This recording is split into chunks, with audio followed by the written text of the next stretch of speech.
he is my stepson.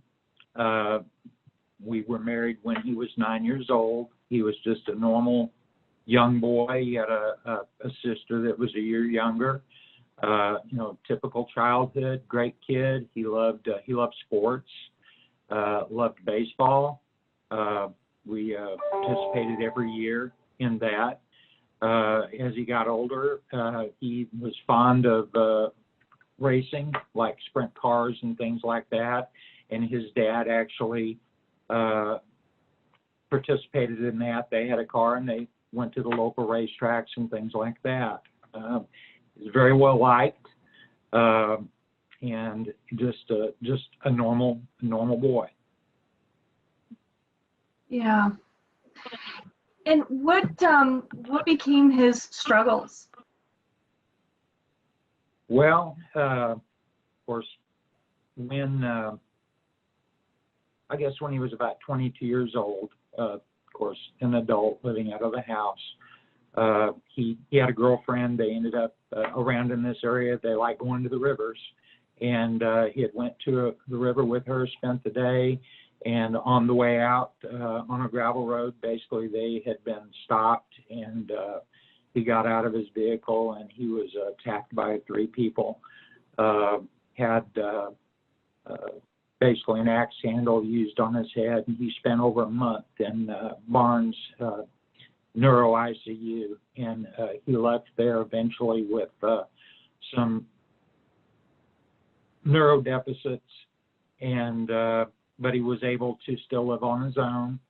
And but as you can imagine, at that age, or really at any age, a young man, they go through depression because of things that he can't do. He was deemed fully disabled, and so he again maintained just a very likable personality, but he was just different from that.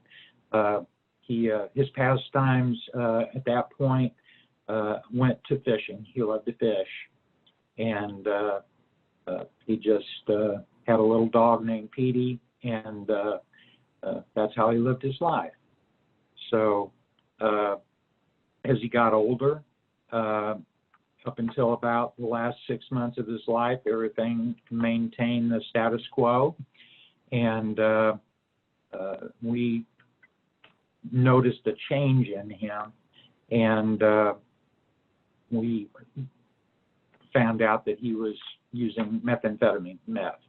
And how this all came about was an individual that he went to school with in high school had basically found out where he was, and we believe basically he crashed on him at his place.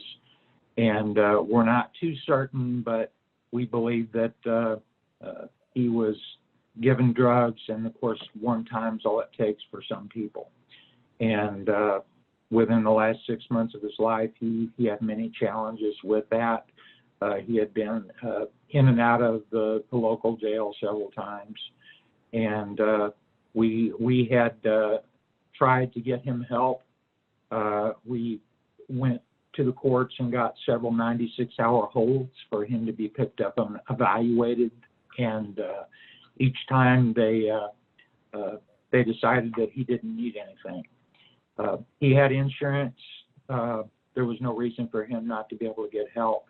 And the last time, on November 8th of 2018, my wife learned that he had been picked up and was in jail. And, almost, it sounds a little strange, but almost a sigh of relief, because we thought, okay, he'll be safe there. And at this point, maybe we can attempt to get him some real help. And that's not how it ended up being. So he was in the jail from November 8th until the wee hours of November 11th, and at which time the local sheriff's department sent 2 deputies out to his dad's home and informed him and his stepmom that he had died in the jail. They had no other details. So the saga began. They contacted me, or contacted our home again in the wee hours of the morning. I believe it was probably close to 3 in the morning. And I answered the phone. The stepmother told me what had occurred. She had no details, and she hung up. And of course, I had to wake my wife up and tell her the most difficult thing I've ever had to tell anyone in my life. So that's where we're at. I'm sorry. It's very tragic. Never thought in a million years that something like this could happen. Years ago, I was in law enforcement in North Dallas, and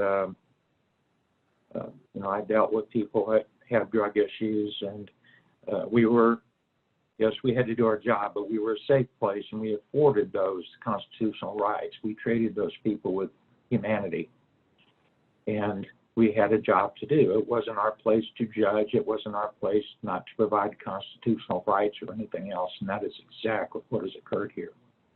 And so it's been our mission to try to expose that through whatever means we can.